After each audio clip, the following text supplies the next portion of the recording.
Tuhan, ini hari yang sangat istimewa.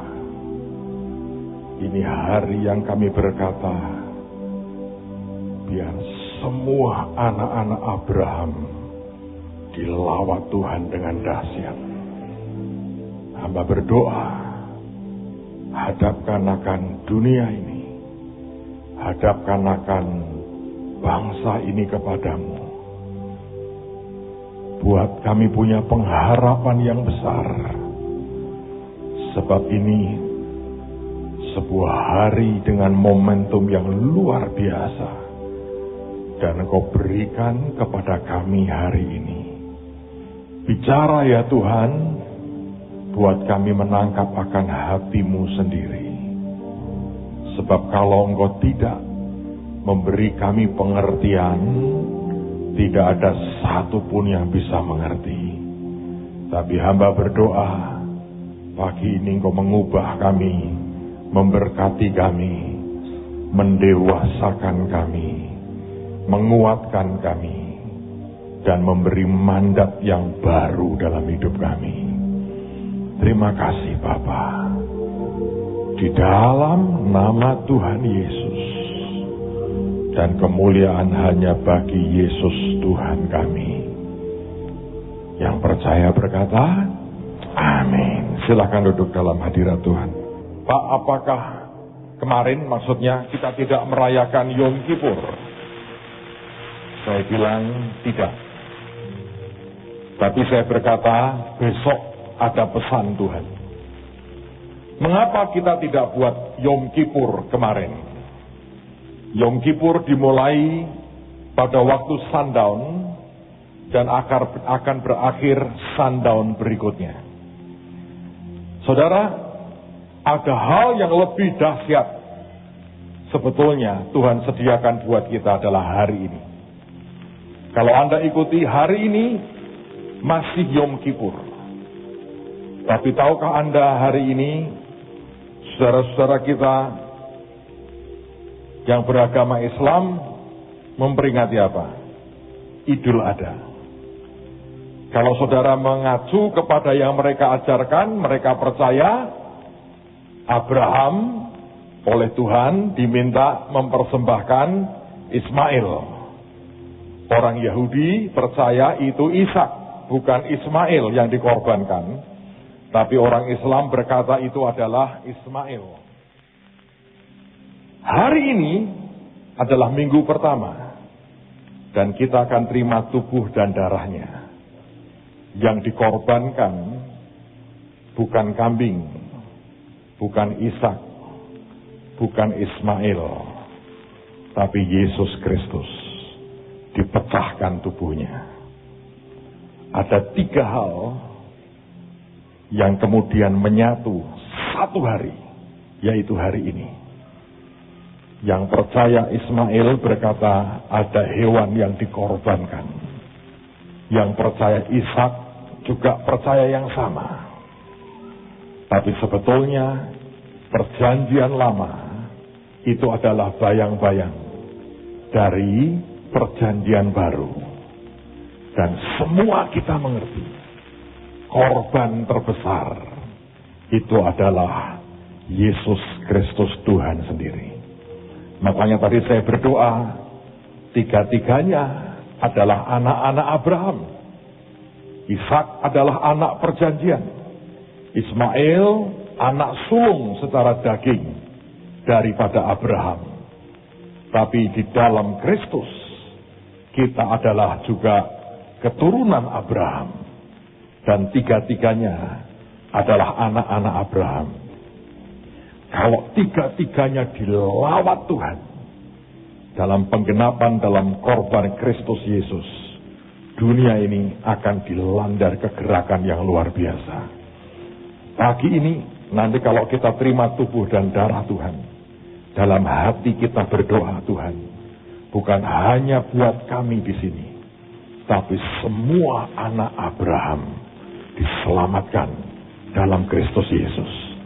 Saya tahu Tuhan akan dengar doa kita. Dan saya tahu sesuatu yang ajaib akan Tuhan kerjakan hari-hari ini buat kita. Amen. Dan kita berdoa buat teman-teman yang akan Rabu nanti berangkat ke Turki, dan mereka akan maju ke satu kota, kira-kira mungkin sekian puluh kilometer dari perbatasan dengan Suriah, dan kita akan support, dukung pengungsi dengan apa yang kita ada. Bantu doa, ada 7 teman akan berangkat hari Rabu ini, dan kita berdoa Tuhan akan pakai mereka dengan cara Tuhan yang luar biasa. Nah, saudara sekalian, sebelum kita terima tubuh dan darah Kristus, hari ini saya mau sampaikan pesan, tapi sekaligus ini merupakan perintah Tuhan. Saudara, Tuhan berkata begini dengan saya. Pada waktu kami ke Sorong beberapa hari yang lalu, pada waktu kita KKR, Tuhan berkata begini. Nah, ada beberapa model firman atau bentuk firman yang aku sampaikan kepada anak-anakku. Yang pertama, jenis firman yang menguatkan, menghibur, bahkan menegur anak-anakku. Kalau Anda mendengar firman apa saja disampaikan dengan cara apapun, maka model yang pertama itu model menghibur. Tuhan menghibur, ada orang berkata, Pak, saya dihiburkan Tuhan hari ini. Atau menguatkan, berkata, Pak, saya dikuatkan Tuhan. Sebagian berkata, wah, saya ditemplak, saya ditegur Tuhan hari ini.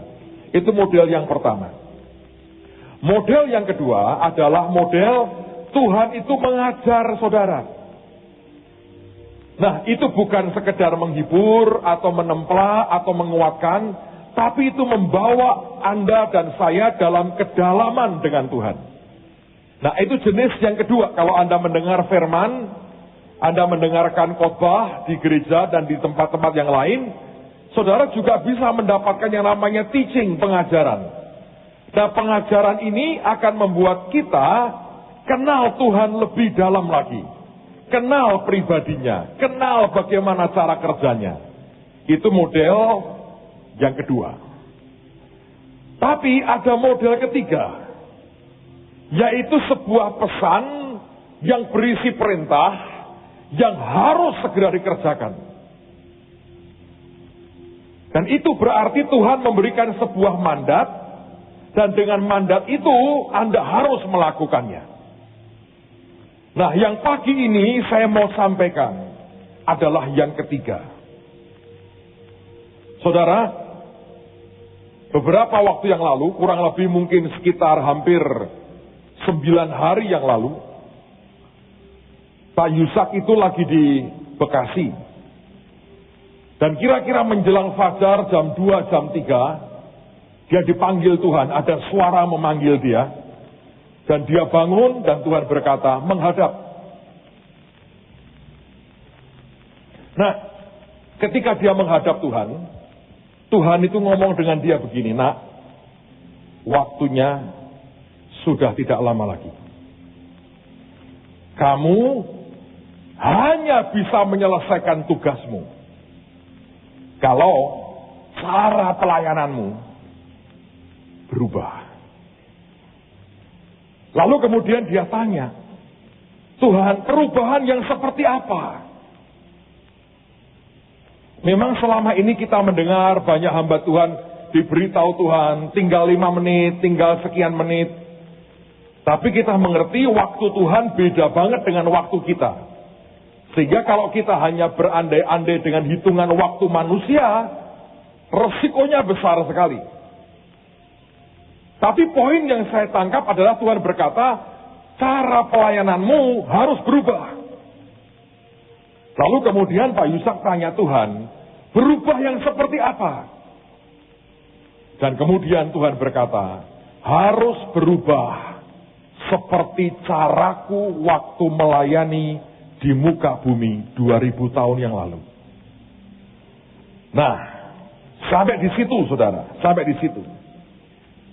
Saya waktu mendengar itu, saya berdoa, Tuhan, Engkau kan punya begitu banyak cara pelayanan di dunia. Yang seperti apa, bentuknya bagaimana? Karena buat saya ini sebuah pertanyaan besar, dan orang-orang percaya harus nangkep dengan baik, minimal step by step. Sehingga kita dalam hidup kita ini ada ketepatan yang luar biasa. Nah, sementara banyak orang berpikirnya begini, yang dikejar itu duit. Yang dikejar itu cuma materi. Kalau Anda perhatikan, selama Yesus pelayanan di dunia ini, tidak satu kali pun dia mengeluh soal uang. Bahkan ketika bendaharanya tidak bersama dengan dia ditagih untuk membayar bea bait Allah. Cukup dia suruh Petrus mancing, ikan pertama yang dia dapat, buka mulutnya, ada duitnya di situ. Bahkan Alkitab berkata, kalau Anda perhatikan, selama Yesus hidup di dunia ini, tidak pernah sebetulnya dia hidup pas-pasan, itu tidak pernah. Saya bisa buktikan dengan banyak ayat. Begitu dia lahir saja, sumbangan yang diterima bukan popok bayi dan bedak bayi, bukan. Langsung emas, kemenyan, dan mur. Bayangin, Anda waktu punya anak, kalau datang sumbangannya apa? Popok bayi, bedak bayi, pampers, apa gitu kan? Oh, saya dapat ini Pak, gelang, karena anak saya perempuan. Ya, gelangnya tipis banget. Kesenggol sedikit aja langsung peot. Tapi Tuhan itu dari awal luar biasa. Coba Anda perhatikan, tidak pernah dia mengeluh soal keuangan. Alkitab berkata bahkan memberi makan ribuan orang dan sebagainya, dia lakukan dengan ringan sekali. Kenapa hari ini kok kebanyakan orang Kristen kebalikannya? Justru yang dikejar soal materilah yang paling kekurangan. Dan Tuhan berkata, harus dibalik nak. Cara hidup dan cara pelayanan gereja dan umatku harus berubah. Ikuti caraku. Nanti berlaku seperti kata Tuhan Yesus.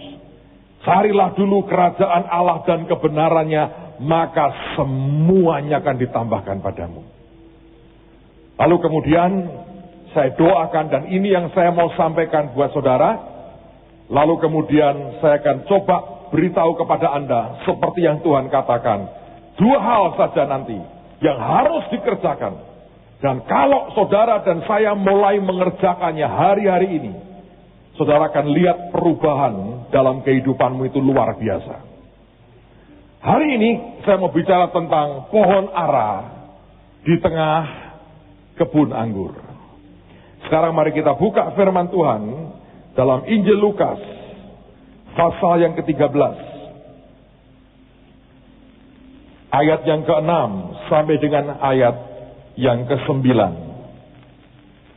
Saya mau sampaikan 3 poin hari ini sebagai dasar, lalu 2 poin lagi apa yang Tuhan mau kita kerjakan. Lukas 13 ayat 6 sampai dengan ayat yang ke-9. Lalu Yesus mengatakan perumpamaan ini. Seorang mempunyai pohon ara yang tumbuh di kebun anggurnya. Dan ia datang untuk mencari buah pada pohon itu. Tetapi ia tidak menemukannya. Lalu ia berkata kepada pengurus kebun anggur itu. Sudah 3 tahun, ada garis bawahi, aku datang mencari buah pada pohon ara ini. Dan aku tidak menemukannya. Tebanglah pohon ini. Untuk apa ia hidup di tanah ini dengan percuma? Jawab orang itu, Tuhan, biarkanlah dia tumbuh tahun ini lagi.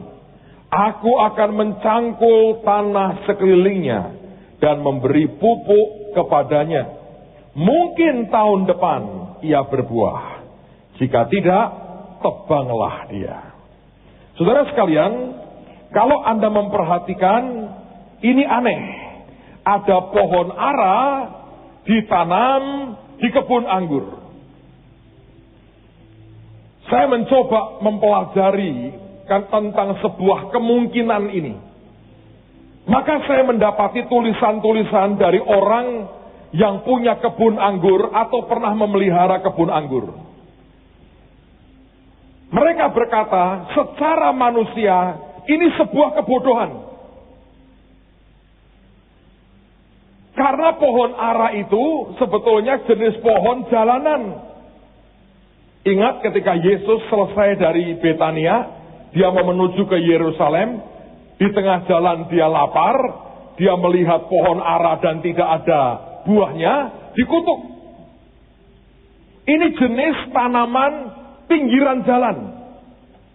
Sedang kebun anggur ini jenis tanaman untuk perkebunan. Nggak bisa ditanam di sembarang tempat.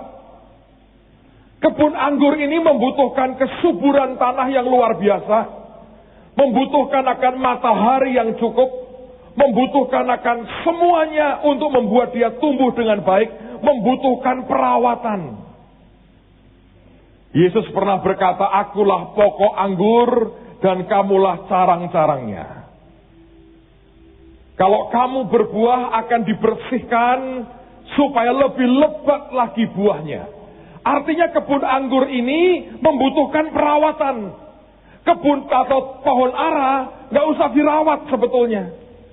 Tanam di mana saja tidak masalah. Tetapi ara ini juga nyedot yang namanya kesuburan tanah. Jadi nggak mungkin sebetulnya orang mau tanam pohon ara di tengah kebun anggur. Nggak worth it. Tapi saya mau beritahu saudara, ada satu periode yang Tuhan berkata akan aku lakukan. Anak-anakku akan seperti pohon ara yang aku tanam di tengah-tengah kebun anggur. Semua yang terbaik di tanah ini, yang seharusnya baik buat kebun anggur, aku akan berikan buat pohon ara ini. Supaya mereka menghisap yang terbaik. Supaya mereka makan yang terbaik. Supaya mereka menikmati yang terbaik. Dan ini yang Tuhan lagi katakan, nak. Beberapa saat ke depan kamu akan mengalami itu.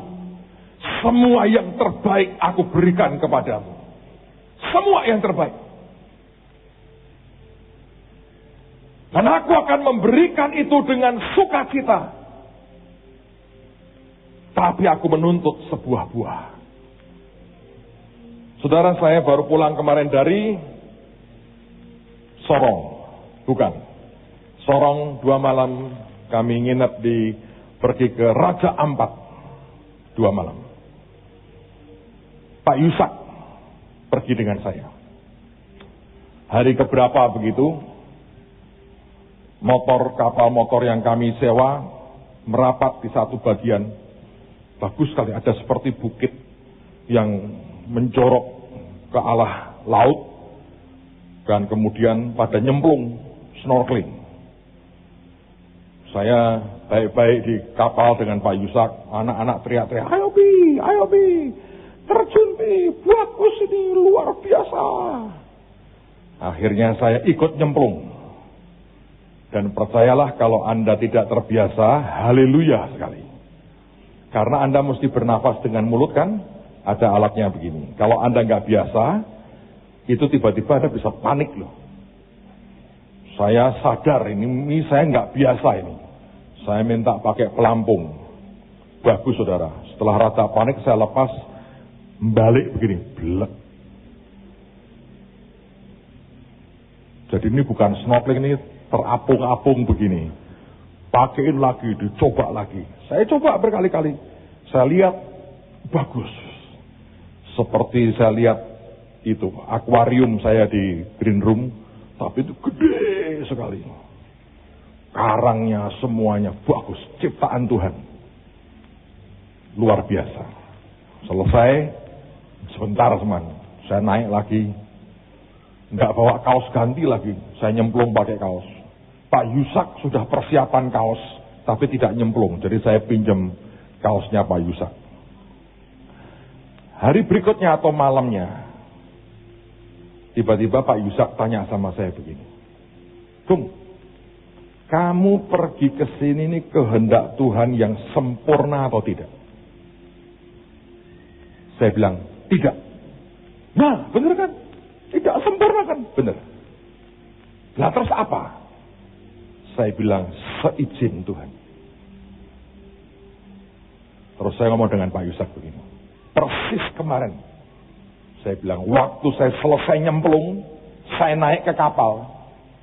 Duduk di kursi, Tuhan ngomong, kenapa kamu kok tadi nyemplung? Kamu kan bukan penyelam. Walaupun bisa berenang, kamu kan juga bukan orang yang regu berenang, tim berenang atau apapun. Apalagi pasukan katak, kan tidak. Kamu pendeta. Kamu yang gak terlalu suka olahraga begituan. Kenapa kamu masuk ke air? Saya bilang begini. Anak-anak berkata, bagus. Mereka meyakinkanku Tuhan. Bahwa di dasar itu taman laut bagus sekali. Aku ngerti. Kalau aku tidak masuk, sedikit kecewa. Marah sih tidak. Sedikit kecewa mereka. Tapi kalau aku masuk, aku lihat, aku berkata, wah bagus. Memang bagus. Hati mereka puas. Dan Tuhan berkata, aku juga begitu, nak.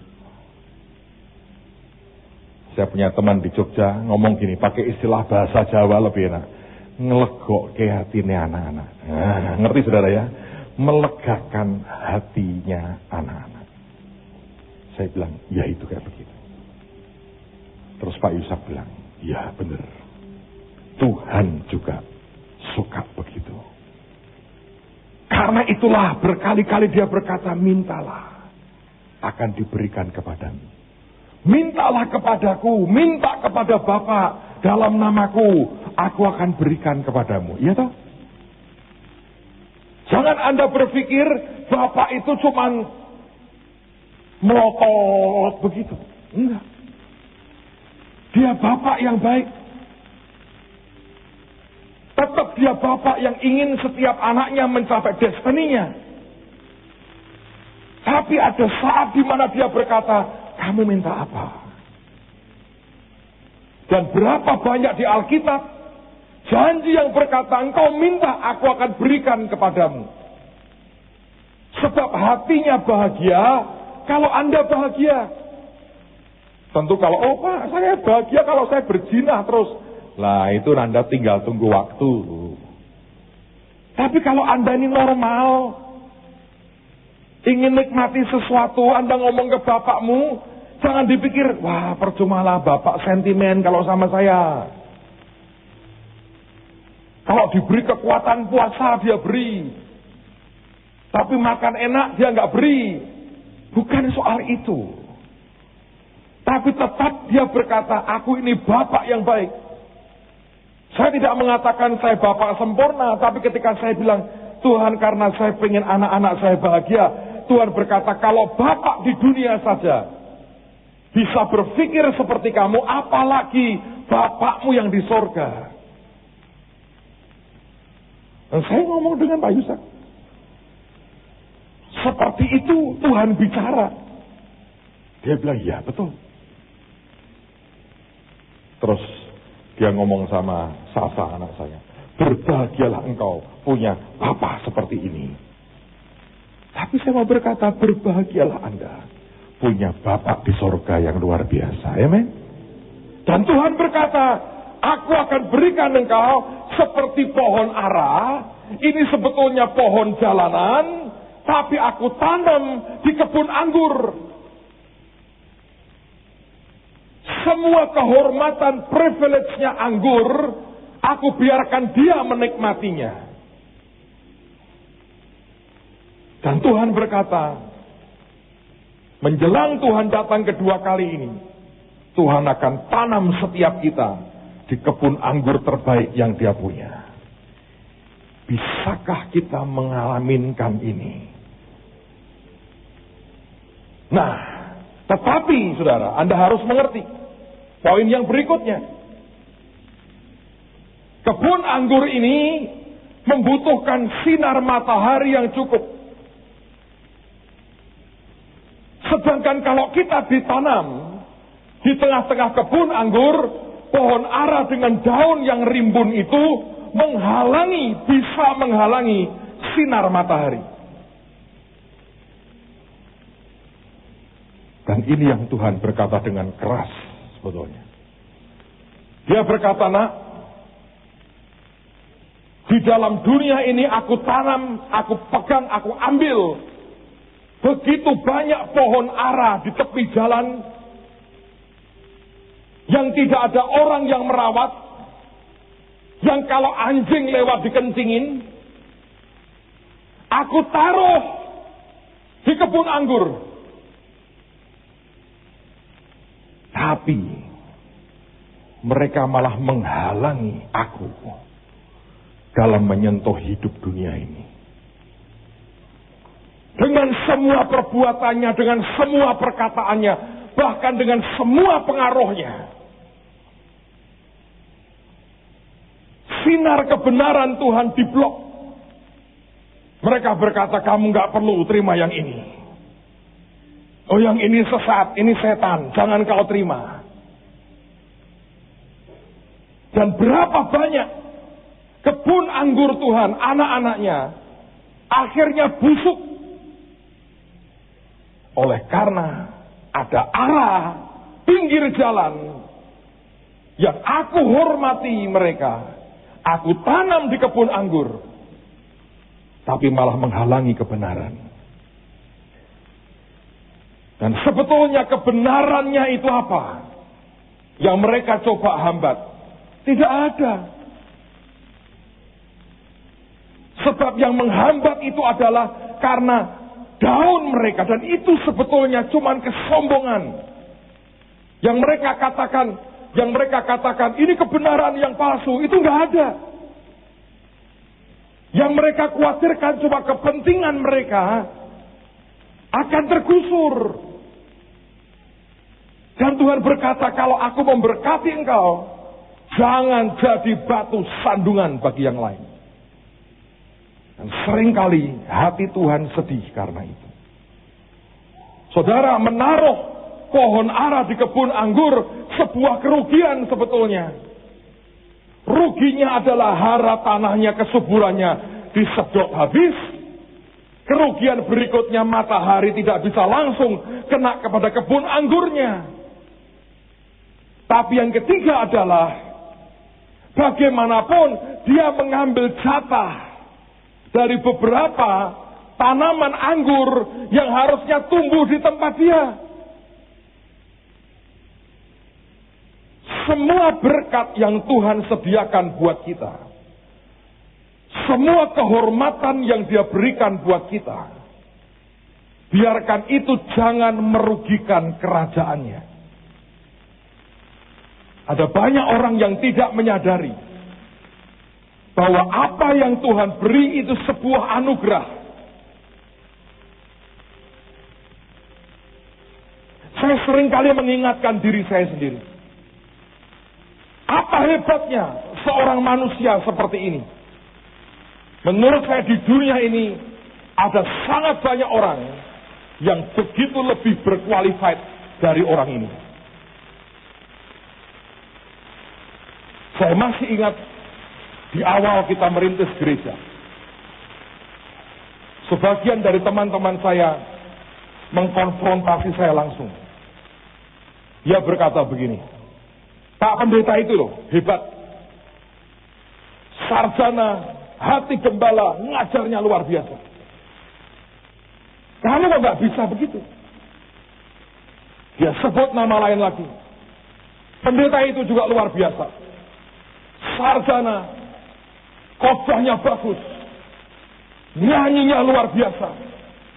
Anda tidak bisa seperti itu. Jadi saya mengerti sebetulnya ada banyak orang yang jauh lebih berqualified, lebih berkualitas dibanding saya. Kalau hari ini Anda menempati sebuah posisi yang ajaib, Tuhan memberkati dengan cara apapun, ingat loh, posisimu itu sama dengan engkau menggusur satu orang dari menempati posisi itu. Dan mungkin orang itu lebih berbobot, lebih berkualitas. Tapi toh Tuhan memberikannya kepada kita. Saudara, kalau Anda menyadari Kita ini terima anugerah sudah sangat besar. Kita seperti pohon ara sebetulnya. Pohon jalanan kok. Ditempatkan di sebuah istana. Berat ini. Tapi kalau kita merasa, oh saya layak kok. Itu orang paling tidak layak. Karena semua kita sebetulnya tidak layak.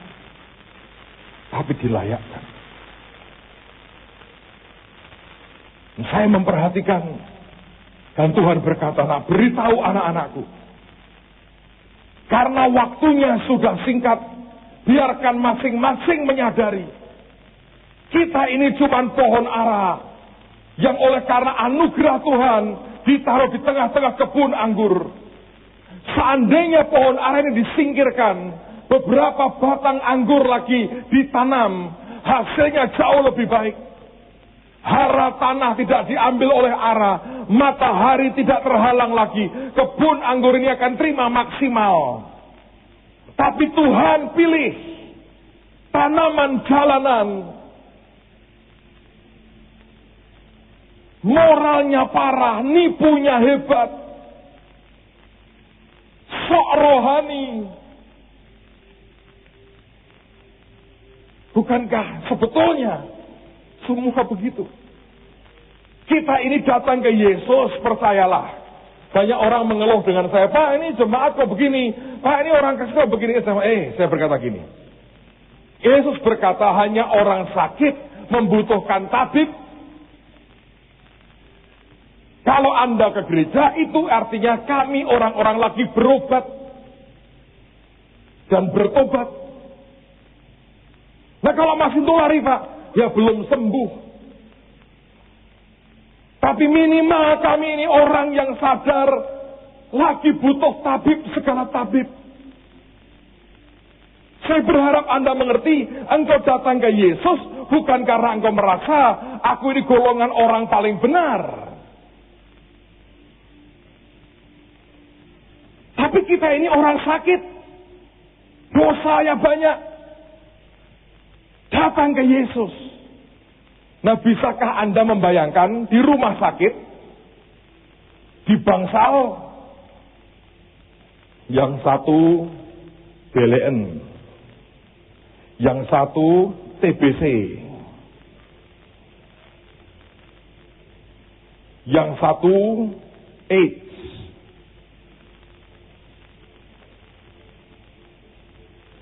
Terus yang AIDS itu ketawa-ketawa. Wah, Anda BLN ya. Nanti nulari saya. Memang sakitmu apa? AIDS. Yang satu berkata begini. Wah, Anda ini kok batuk nggak sembuh-sembuh, parah bener nih. Nanti nulari saya loh batuknya. Maaf, ini bukan batuk, ini TBC. Wah. Anda tahu kan? Kalau di gereja tuh Anda kaget-kaget aja. Loh ini ketoknya baik. Loh, wah, kaget. Jangan kaget.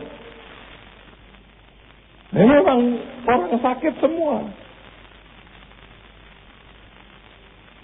Yang satu dengan diem. Anda kok diem aja? Ini kenapa nih? Flu burung. Ya, flu burung saya. Bayangin, kaget semua tuh. Yang tahan hebat tuh dokternya, namanya Yesus. Tidak ketularan. Tapi kalau kita mau jujur, seringkali bukankah Anda itu kaget? Lihat sampingnya, wah ini bapak ini kita kok lemu, ipol-ipol gini. Wajah seperti malaikat. Satu malam ketemu lagi. Loh. Lah kok nakal begini ya? Wajah malaikat kalau minggu doi, Senin jadi setan meneh. Anda kaget. Jangan kaget saudara. Sesama pasien dilarang saling mengutuki. Tapi seharusnya kita sadar dan rendah hati. Ya kan? Pak ini orang kejam Pak. Lah Anda sadis. Nah, bedanya apa? Ya sama sebetulnya. Pak, ini loh. Orang ini nipu, bener Pak. Penipu. Lah Anda, saya gangster. Waduh. Sama sebetulnya. Kita ini seperti pohon jalanan. Maaf nih saya agak kasar. Di jalanan itu kalau ada anjing lewat pengen pipis gitu. Ada Torres lewat, stop. Ya ke situ di bawah pohon. Tidak ada Torres masuk kebun anggur, pipis di situ nggak ada. Ini dirawat, ada yang jaga. Seandainya kita tahu, sebetulnya nggak ada orang yang bisa saling menghakimi. Apalagi untuk sesuatu yang sebetulnya hanya karena iri, karena dengki, karena ambisi kita. Iya kan? Wong podo rusae. Harusnya gimana Pak? Rendah hati. Menyadari kita ini diberi kehormatan. Bayangkan kemudian kita diberi status oleh Tuhan orang-orang kudus. So, kalau Anda tinggal yang kudus ya karwane. Tapi orang-orang kudus seperti kita. Di situ saya belajar betapa berimannya Tuhan kita.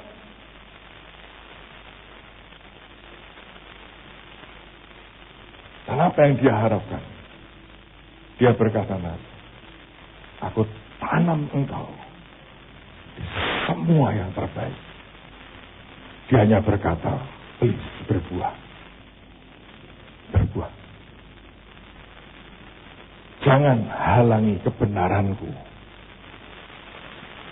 sampai kepada anak-anakku yang lain. Berbuah. Dan dia berkata, 3 tahun aku sudah tunggu. Dan Tuhan berkata loh beberapa hari yang lalu, kondisinya seperti ini.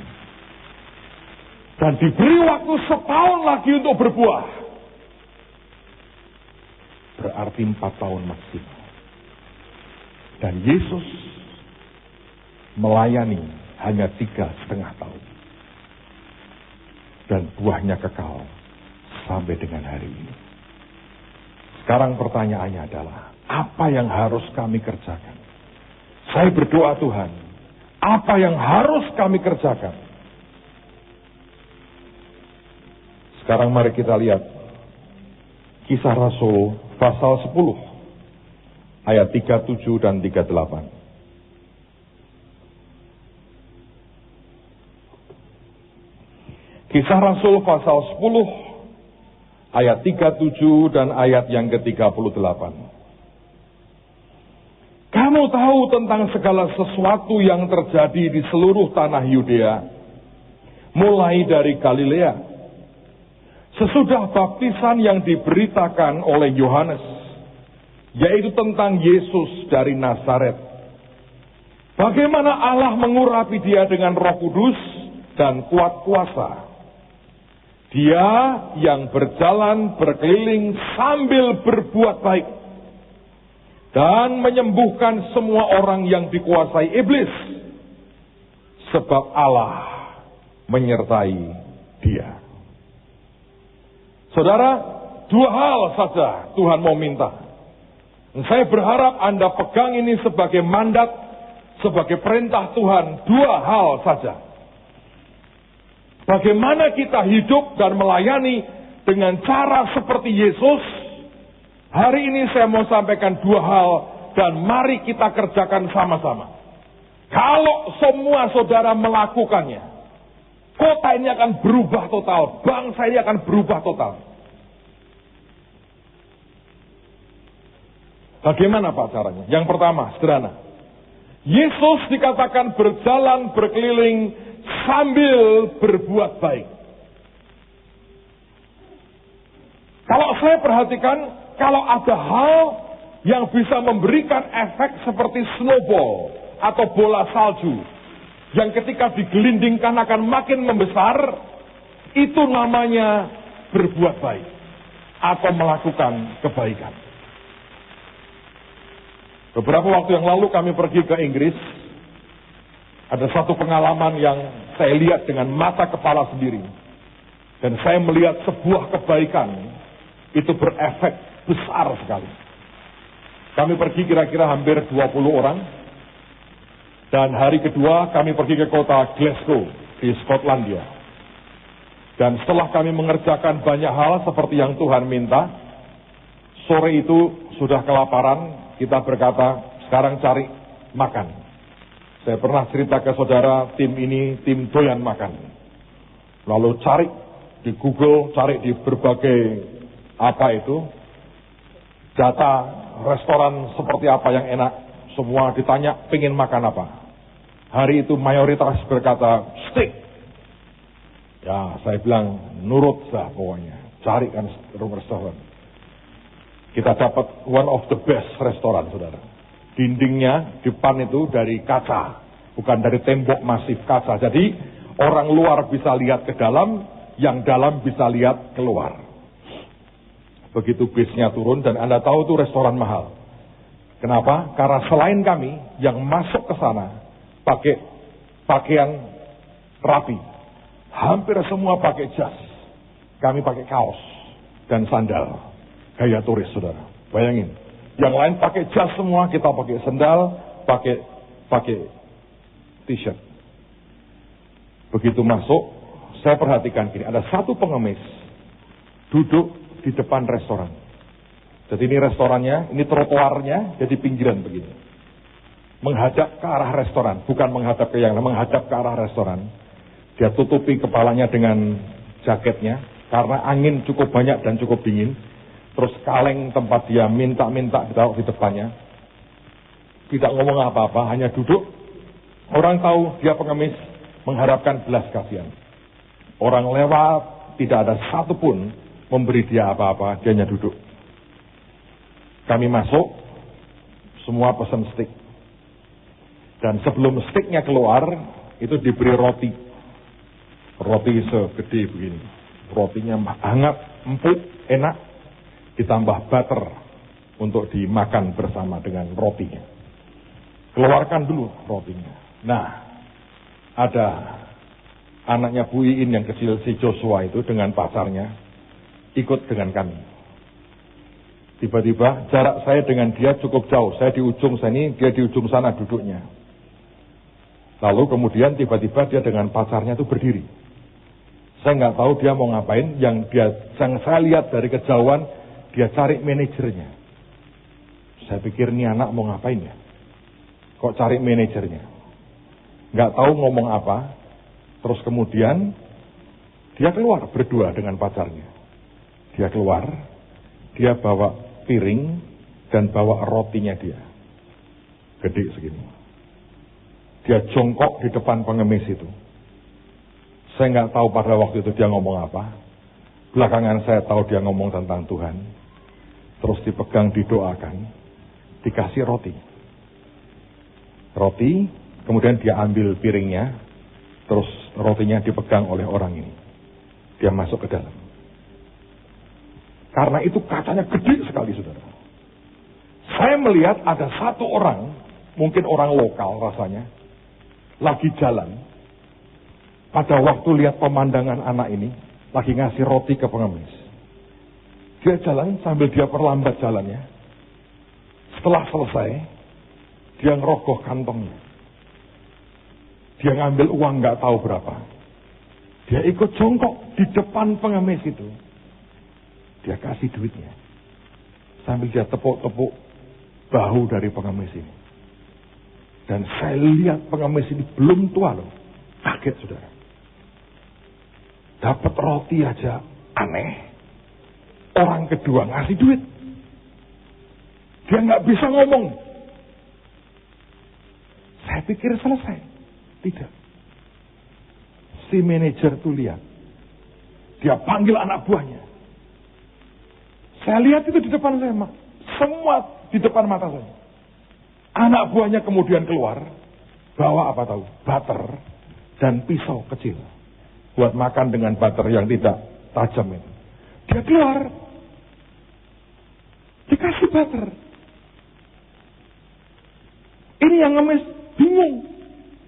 Dikasih roti, dikasih duit, dikasih butter. Dan saya lihat dia mulai makan dengan gemetar. Baru mulai makan, pegawai yang lain lihat itu, ikut keluar. Bawa apa tahu? Segelas air. Dikasih. Dalam hitungan hanya beberapa menit. Satu kebaikan dibuat. Jadi snowball.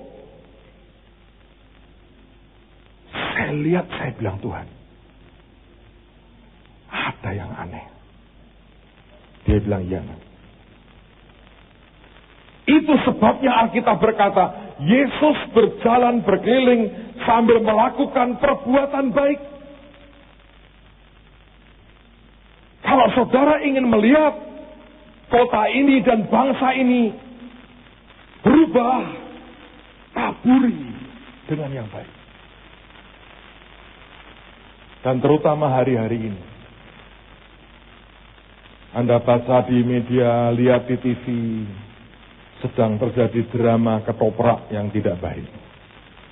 Rakyat sedang diajari curang, tidak peduli, kekuasaan. Entah berujung akan seperti apa. Apa yang harus gereja buat, Pak? Tetap kita doakan kawal bangsa ini, tapi bagian Anda dan saya, taburi kebaikan. Saya hanya minta, saudara, nggak banyak-banyak. Mulai dengan tiap minggu, Anda pulang dari gereja, lihat kesempatan, cari kesempatan untuk buat satu kebaikan. Tanpa harus teriak-teriak. Sebagian saya menganjurkan, lihatlah ke jalan-jalan. Lihat sekitarmu, lihat di kampungmu, lihat dimanapun Anda tinggal. Doa, Tuhan, beri aku satu kesempatan. Saudara akan lihat kemuliaan Tuhan. Saya pernah cerita kan, satu hari saya diundang di satu kota di Sulawesi. Selesai khotbah, saya keluar. Karena gereja itu tidak punya lobi, langsung tangga, langsung jalanan. Saya lagi nunggu mobil yang akan antar saya balik ke hotel. Lagi saya berdiri, tiba-tiba saya sadar ada orang yang ngeliatin saya. Saya lihat ke bawah ada pengemis, cacat, ngomong susah, tangannya bahkan untuk minta pun diangkat begini. Dia melihat ke saya dan dia tangannya begini. Saya lihat dia gitu, hati saya kasihan. Saya ambil duit, saya buka dompet saya, pas tidak ada uang kecil, kalau tidak salah yang paling kecil 10.000, saya ambil 10.000. Dan di Indonesia itu sudah jagoan banget tuh, pengemis dikasih 10.000. Saya kasih 10.000. Wah, dia senang sekali, dia hormati saya, kayak nyembah-nyembah begitu. Dan Roh Kudus berkata begini, kurang nak, kurang. Loh Tuhan, aku beri 10.000 loh, kurang nak. Atau engkau minta 100.000, karena uang berikutnya yang saya ada 100.000. Dia bilang bukan soal uang nak. Dia butuh lebih daripada uang. Saya nangkep. Hari itu entah kenapa mobil gak datang-datang. Bendahara gereja di belakang saya jongkok, saya ajak dia bicara. Saya bilang, kamu perlu Yesus. Singkat cerita, saya tuntun dia terima Tuhan Yesus. Saya doain, nangis, dijamah Tuhan. Bahagia sekali. Saya juga bahagia. Dan tanpa saya tahu, orang-orang gereja yang undang saya di belakang saya, lihat itu. Tadinya nggak minta didoain. Begitu dia lihat seperti itu, dia berkata, Pak, doakan kami. Sebab saya tahu Roh Kudus mengusik hati mereka. Saudara, di sekitar kita banyak orang menderita. Terima kasih buat teman-teman yang selama ini ikut pasar murah, mendoakan yang miskin, masuk ke rumah singgah, memberkati banyak orang. Thank you. Tapi saya ingin semua kita ambil bagian. Tiap kali buat satu kebaikan, saudara akan lihat seperti snowball. Karena Alkitab berkata, jangan kamu kalahkan kejahatan dengan kejahatan, tapi kalahkan kejahatan dengan kebaikan. Kalau Anda mau kota ini berubah, setiap kota kita berubah. Tanamkan, taburkan, dan lakukan satu kebaikan. Seperti yang Yesus lakukan. Tapi yang kedua, dengarkan baik-baik. Yesus ini berjalan berkeliling melakukan hal yang baik. Karena kita berkata, dia juga menyembuhkan semua orang yang ditindas oleh iblis. Tuhan memberikan kepada kita sebuah power, sebuah kuasa yang luar biasa.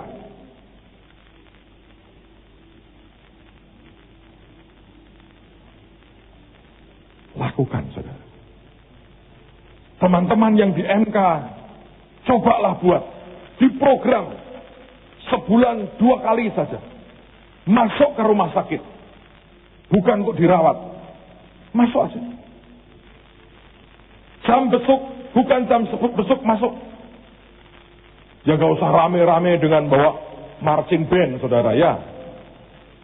Lihat itu kamar-kamar. Anda akan lihat orang-orang susah. Anda akan lihat keluarganya lagi nunggu, lagi susah. Kalau saudara dengan baik, dengan sopan berkata, boleh tidak aku mendoakan. Tidak ada yang menolak, saudara. Tidak ada. Cobain aja. Semua akan terbuka. Anda tumpangi tangan, engkau doakan, engkau hibur. Nanti kan setiap pasien akan berkata, saya mau didoakan. Kalau itu terus Anda kerjakan ya, tiba-tiba kuasa kesembuhan Tuhan akan mengalir. Tuhan itu kalau berpikir simple, saudara. Kalau Anda berkata begini, Tuhan, aku adalah saluran buat orang minum. Lalu kemudian Anda ambil botol. Kosong ini nggak ada apa-apa. Aku ini saluran Tuhan buat orang minum. Lalu Anda berkata, mau minum, mau minum, mau minum. Lupakan kayak orang gila, Pak. Salah. Begitu Anda tuangkan, airnya keluar. Banyak orang bermimpi dipakai Tuhan. Tapi dia berkata, Tuhan, urapi aku dulu. Nanti aku baru mendoakan orang sakit. Salah. Karena urapan sudah Tuhan berikan dalam kehidupan Anda dan saya, bagian kita tinggal melakukan yang Tuhan mau dan akan terjadi. Secara massal maupun secara pribadi. Pertama kali sejujurnya saya mendoakan orang sakit di KKR, di lapangan terbuka itu di Semarang. Bertahun-tahun yang lalu gereja-gereja Semarang itu pengen buat KKR kesembuhan ilahi. Dan saya masih ingat Tuhan pakai Ibu Elis. Tapi pada waktu kami meeting, beliau berkata, tidak boleh dicantumkan nama pembicara. Dan kami semua para hamba Tuhan saling berpandangan berkata, wah kok tidak dicantumkan ini bagaimana? Siapa yang khotbah? Undang pendeta mana? Dan beliau bersikukuh, tidak boleh dicantumkan nama yang akan khotbah. Ya sudah, semua menunggu. Dan semua berharap bukan dirinya yang akan khotbah. Sebab kalau Anda mendoakan orang sakit, itu tantangannya adalah pembuktiannya, ya toh. Kalau orang susah ya kita doakan, dia senyum sedikit, nah terhibur dia. Tapi kalau orang sakit, Anda doakan tetap sakit, ya memang belum ada apa-apa. Itu masalahnya. Dan saya masih ingat, pada hari KKR itu dimulai, hanya 2 hari, di stadion di Citarum. Saya keluar dari rumah pada waktu itu dengan berkata gini, kan bukan saya yang khotbah kok, nggak tahulah, nggak usah bawa Alkitab. Saya taruh Alkitab saya. Begitu saya keluar rumah, kaki saya melangkah separuh dari pintu, Tuhan berkata, ambil Alkitab. Jelas, saya ambil Alkitab. Ingat, saya pada waktu itu bukan orang yang punya karunia, kesembuhan, dan mujizat. Saya melangkah, saya ambil Alkitab. Begitu keluar dari rumah, Tuhan berkata begini, ada cerita ini nak di Alkitab. Ya Tuhan, ini loh lihat, ceritanya begini. Loh, saya kaget saudara. Ini kok saya seperti diajari kalau mau khotbah. Poinnya jelas. Wah, saya bilang ini matang nih. Indikasinya ini sudah. Sampai di lapangan, Bu Elis belum datang. Saya naik di panggung, ada beberapa pendeta. Tanya mereka sama saya, Pak, siapa yang khotbah? Enggak jelas, Pak. Tunggu ibu aja. Ya, semoga bukan saya. Katanya satu. Saya juga berkata, semoga juga bukan saya. Karena pada waktu itu, orang lumpuh yang sakit dibawa banyak sekali. Saya lihat dari panggung, saya bilang, waduh, ini ngomong apa adanya. Mateng tenan gitu kan. Sing iso maraske sopo ini. Ini benar-benar orang sakit bener ini. Wah, Tuhan urapilah Bu Elis lah untuk mendoakan mereka ben waras tenan. Aku tak dukung dalam doa di belakang. Nek waras, kemuliaan bagi Yesus. Nek tidak waras, salahmu dewi.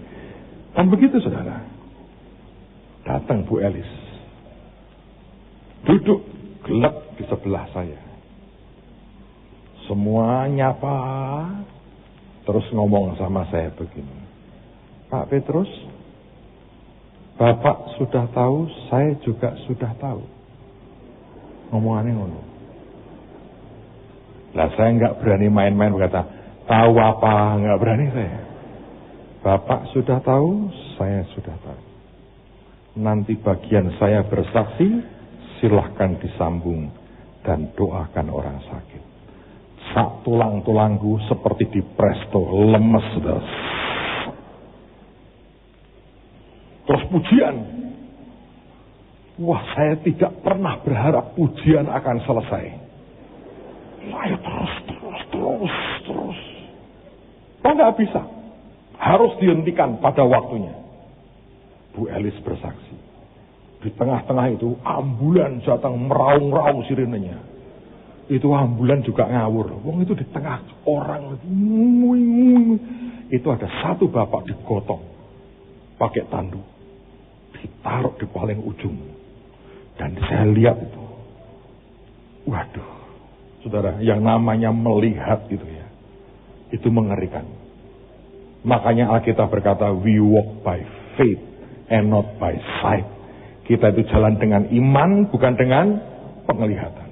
Saya pernah ikut KKR-nya Morris di Jakarta, yang menerjemahkan seorang hamba Tuhan, yang sekarang sudah dipanggil pulang.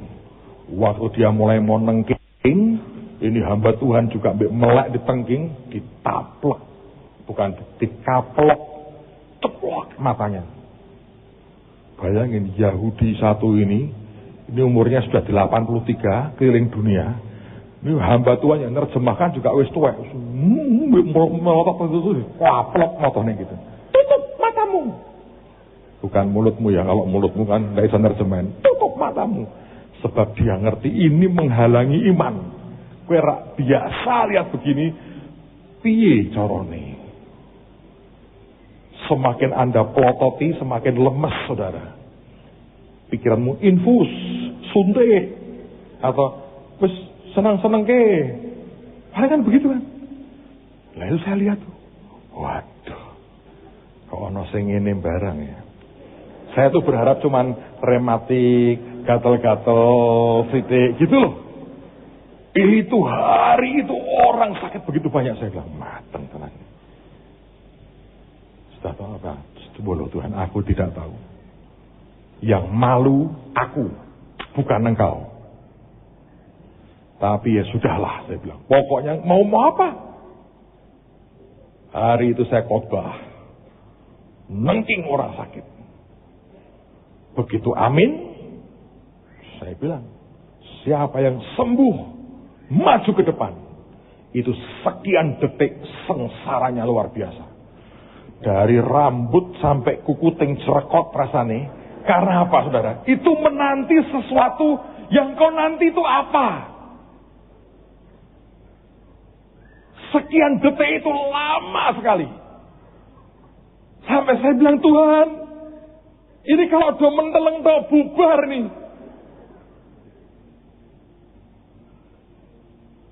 Tapi saya mau bersaksi buat saudara. Fungsikan dirimu jadi salurannya.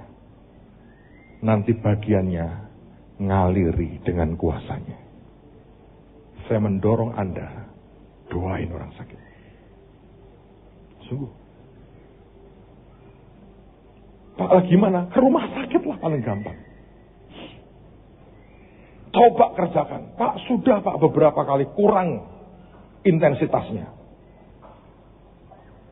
Itu seperti itu loh saudara. Zaman dulu tuh truk tuh kalau di starter nggak bisa kan di apa tuh? Pakai besi di atasnya tuh. Gondal ini. Nah itu nek ngondalmu kurang kuat ya nggak bunyi harus. Pas gitu. Ngerti saudara? Seperti Anda narik mesin kapal tuh. Narikmu harus kuat. Tuhan, dong mari ya Tuhan, mas berat. Des, Anda mesti berani. Paling-paling izin.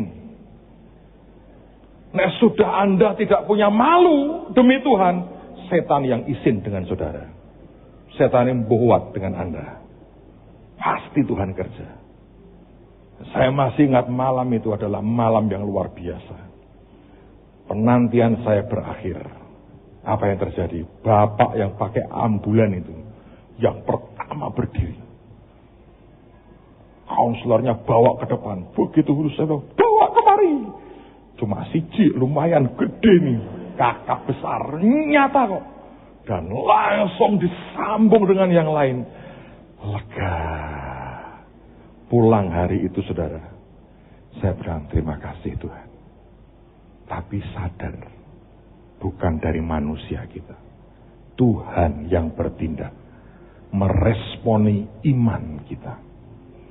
Saya mendorong semua kita. Ayo ubah cara hidup kita. Pak, terus gimana dengan urusan pribadi saya? Carilah dahulu kerajaan Allah dan kebenarannya, maka semuanya akan ditambahkan padamu. Baca dalam Injil, Matius, Markus, Lukas, Yohanes. Tidak satu kali pun Tuhan mengeluh soal uang. Tidak. Anda boleh baca dari saat dia lahir sampai kematiannya, dia tidak pernah kekurangan. Kalau Anda ingin hidup dalam anugerah Tuhan, tabur sebuah kebaikan. Setiap ada kesempatan, do something, lakukan sesuatu. Anda jalan, lihat orang ngemis, minta-minta.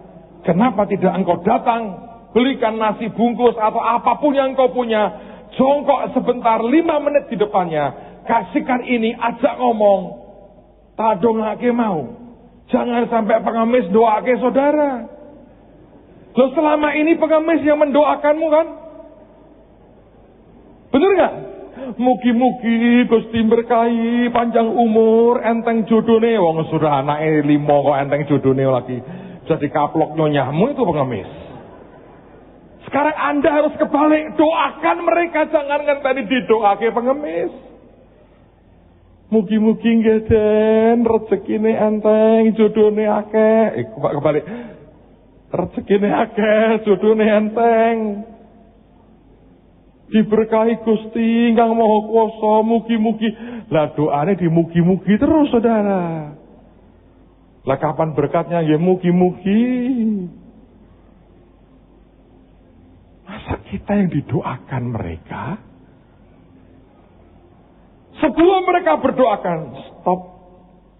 Gantian. Berkati, tumpangi tangan. Itu akan jadi jam terbaik, hari terbaik buat mereka. Karena tiba-tiba ada orang yang peduli dengan mereka. Amen, saudara. Kalau orang tinggal di gurun, setetes air itu berharga.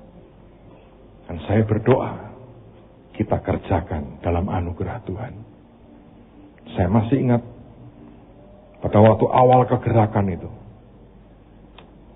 ada seorang hamba Tuhan, selesai khotbah dia nyanyi satu lagu sederhana.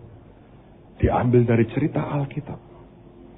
Seorang wanita yang pendarahan selama 12 tahun. Dan dia melihat Yesus lewat. Dan dia berkata, kalau aku jamah jubahnya, aku pasti sembuh. Anda bisa nangkep itu. Pertanyaannya adalah, jubahnya ada dalam hidup kita. Dia sedang merangkak di jalan. Saya bersyukur Tuhan keluar dari rumahnya. Tuhan keluar dari rumahnya. Dan karena Yesus keluar dari rumahnya,